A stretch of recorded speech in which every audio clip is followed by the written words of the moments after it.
心灵是其自身的所在，能将地狱变为天堂，将天堂变为地狱。宁在地狱统治，不愿在天堂做仆人。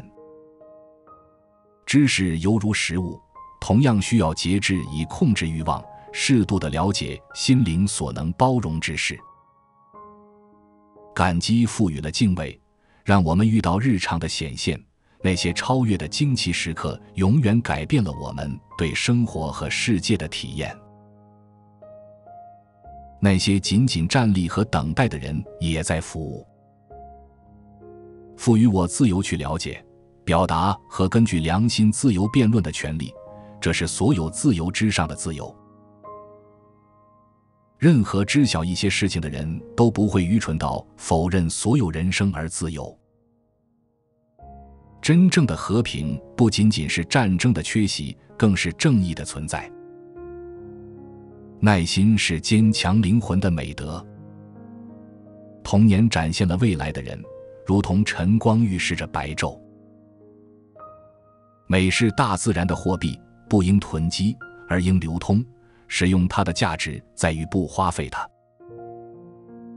时间是青春的微妙窃贼。只有善良之人能真心爱自由，其他人爱的不是自由，而是放纵。一本好书是大师精神的珍贵生命之血，为了超越生命的生命而特意保存和珍藏。战争能带来什么？除了无尽的战争。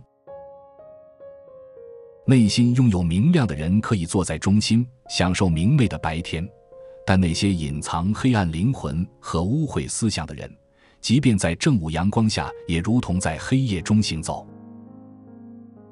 凭借武力而战胜的，只算是战胜了敌人的一半。死亡是那把黄金钥匙，开启了永恒宫殿的大门。真理来到这个世界，总是如同私生子，带来他的人耻辱。逾越界限的美德，不过是用罪恶进行了修补，而改过自新的罪恶，也不过是用美德进行了修补。魔鬼羞愧地站着，感到美好的威严，看到美德在他的形态中是多么可爱，看着悔恨他的损失。学问的终极目的是认识上帝，并从这种认识中去爱他并模仿他的属性。书籍并非完全是死物，它们内含生命的潜能，能够像其灵魂的后裔那样活跃。在善良的人中，意见不过是正在形成的知识。那个在内心统治自己、控制激情、欲望和恐惧的人，比国王还伟大。一本好书是大师精神的宝贵生命之血。大自然的星星挂在天上，用永恒的油点亮了他们的灯，给误入歧途的孤独旅行者以应有的光亮。失明并不可怕，可怕的是无法承受失明。当人们自由地听取申诉，深入地考虑申诉，并迅速地进行改革时，就达到了智者所期待的公民自由的最高境界。胸中有光的人可以坐在中心，享受明亮的白天，但隐藏着阴暗灵魂和肮脏思想的人，却在正午的阳光下踽踽独行，他自己就是自己的地牢。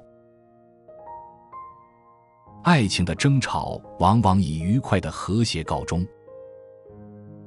美是大自然的炫耀，必须在宫廷、盛宴和隆重的仪式上展示，因为在这些场合，大多数人都会对精湛的工艺感到惊讶。让英国不要忘记他教导各国如何生活的先例。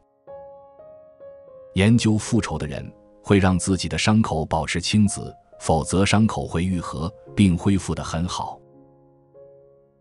高尚的人熟知古代的许多箴言和过去的许多事迹，因而强化自己的品格。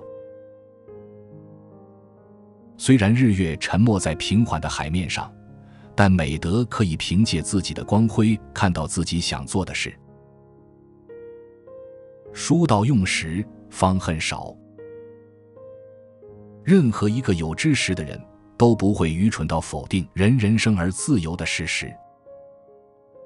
混乱听到了他的声音，疯狂的骚动被控制，巨大的无限被禁锢，直到在他的第二次吩咐下，黑暗消失了，光明闪耀了，秩序从无序中产生了。诚然，贪婪使人富有，谦虚使人饥饿。没有什么比建立在正义和正确基础上的自尊更能让人受益。杀死一个人，就杀死了一个有理性的生物，一个上帝的形象，而毁掉一本好书的人，则杀死了理性本身。即使我们从一个贪婪之人那里夺走他所有的财宝，他仍有一件他所视为的珍宝，你无法夺走他的贪婪。以上是我们这一期的智慧格言，哪一句是您最喜欢的？请留言告诉我们，别忘了按赞订阅，开启小铃铛，我们下期再会。